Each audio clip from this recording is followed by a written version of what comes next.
Baik pendengar Pro 1 dimanapun Anda berada, terima kasih saat ini masih stay bersama kami RRIND Kanal Inspirasi ya di Florata pagi ini. Dan pendengar Pro 1 ya, topik kita yang kedua adalah BPOLBF siap terapkan satu pintu bagi kapal wisata ke kawasan TNK. Dan saat ini di ujung telepon ya sudah bersama Direktur Utama BPOLBF Sana Fatina.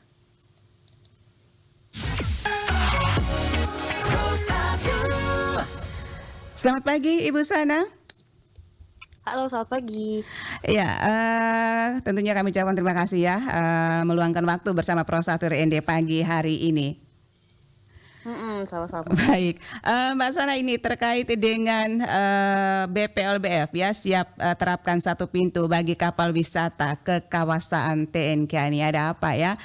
Ketertiban seperti apa untuk tujuannya ini seperti apa ini, Mbak Sana? Ya, jadi rencana ini sebenarnya kita bahas bersama dengan Forkopimda Plus ya. Waktu itu Pak Bupati mengundang kita semua untuk memberikan saran-saran dan opsi bagaimana untuk melakukan tindakan preventif terhadap banyaknya kecelakaan kapal yang semakin sering terjadi. Dan kemudian terakhir yang kejadian kapal tenggelam itu ternyata kapal tersebut adalah ilegal karena tidak terdaftar, kemudian tidak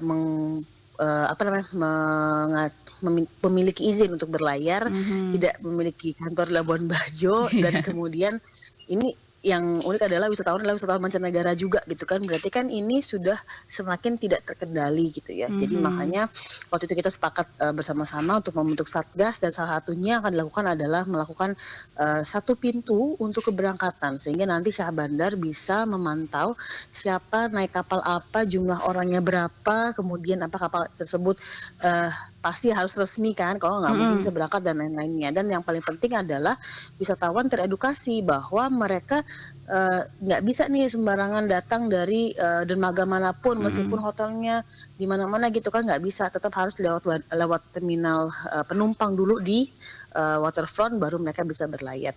Nah, ini yang kita lakukan sebenarnya bukan hanya BPOLBF, tapi kita membantu juga untuk mensupport teman-teman Syah Bandar, teman-teman BTNK, Pemkab, dan lain-lainnya, sehingga nanti akan lebih teratur dan lebih mudah untuk kita juga bisa mengelola ya dan memonitor perjalanan kapal wisata. Paling tidak SOP-SOP itu akan kita pastikan siap dulu sebelum mereka berlayar.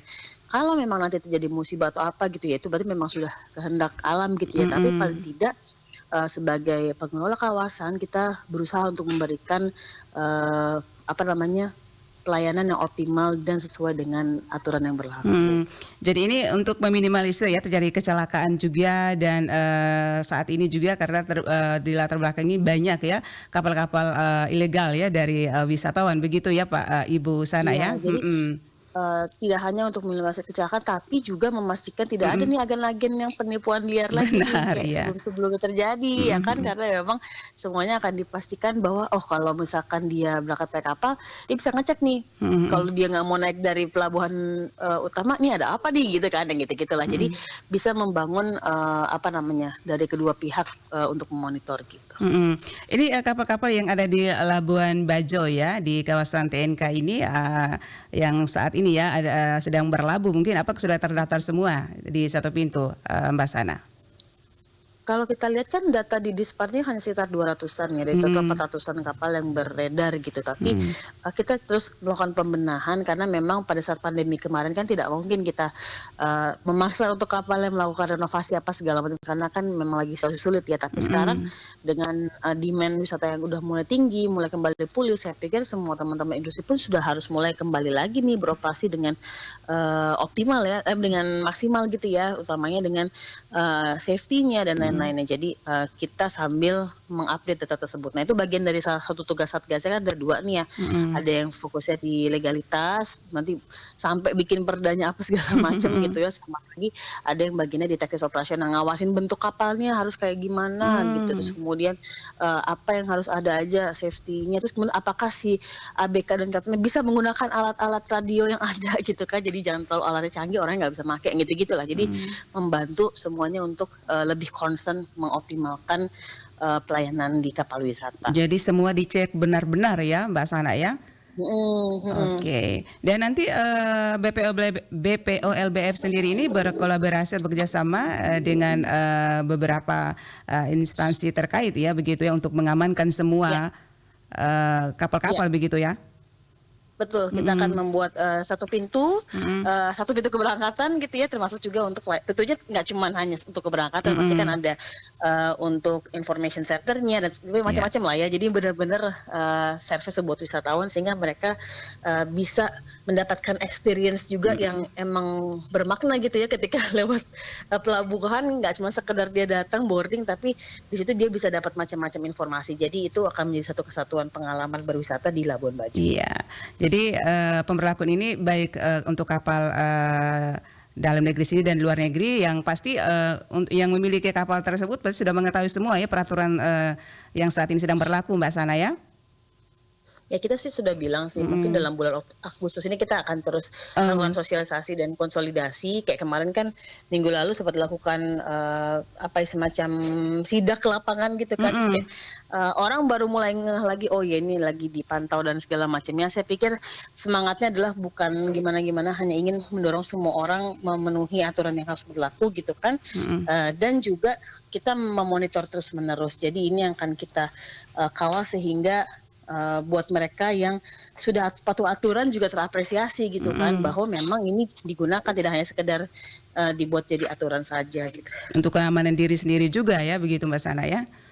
Iya betul. Iya, dan ini Mbak Sana, kalau untuk yang punya kapal sendiri ini pasti ya, untuk mengamankan diri, memastikan juga sudah mengetahui, dan kalau ada pelanggaran ya, masih juga ya ada kapal-kapal yang pelanggaran ini, seperti apa tindak lanjut Nah Mbak Sana kemarin kan bersama? juga kita dalam rapat tersebut kan hadir juga Pak Kapolres gitu kan dengan jajaran aparat lah ya. Jadi kita juga meminta bantuannya untuk menindaklanjuti dan menyelesaikan yang pending isu juga, kan masih ada beberapa itu yang hasil kasus penipuan, kemudian yang pengadilan yang belum sampai ujungnya gitu selesai. Nah kita bilang ini penting sekali juga bahwa semua laporan-laporan yang sudah terjadi untuk diselesaikan dan publik bisa memahami bahwa memang kita serius menyelesaikan itu semua.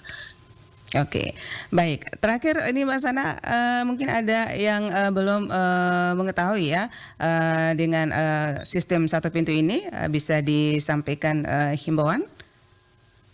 Ya jadi himbauannya adalah pertama-tama ini adalah upaya untuk kita bersama mencoba mewujudkan pariwisata kapal gitu yang lebih aman, nyaman dan lebih terkendali gitu, baik khususnya untuk memastikan kenyamanan wisatawan dan juga kenyamanan dan keamanan wisatawan. Nah, dalam hal ini pemerintah dan stakeholders-nya kita juga meminta dukungan dari teman-teman industri, teman-teman wisatawan, masyarakat juga, bahwa ini untuk keselamatan dan reputasi Labuan Bajo kita bersama.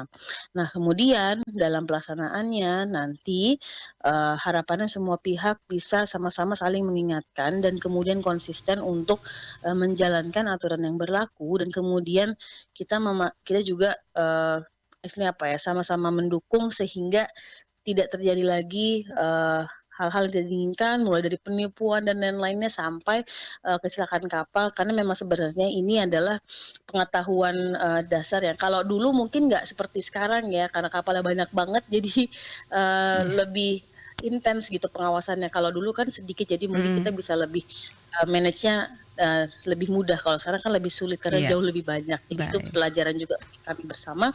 Mudah-mudahan ke depan kita bisa jaga Labuan Bajo tetap aman dan nyaman. Amin. Dan wisatawan pun juga bisa memahami gitu ya, ketika memang situasi cuaca tidak mendukung atau mungkin angin lagi kencang dan lain-lainnya, kapten kapal berhak untuk melindungi semua ABK kapalnya dan wisatawannya juga termasuk gitu ya, dengan memilih rute-rute yang aman. Jadi saya pikir ini dalam dua belah pihak akan kita coba komunikasi. Jadi sama-sama tidak ada yang merasa dirugikan karena semuanya adalah untuk keselamatan. Baik. Terima kasih Mbak Sana Fatima, Direktur Utama BPOLBF ya, atas waktunya pagi hari ini bersama Prostatur Ende. Salam sukses. Salam sehat selalu. Anda masih mendengarkan Pro 1 RRI ND, kanal informasi dan inspirasi.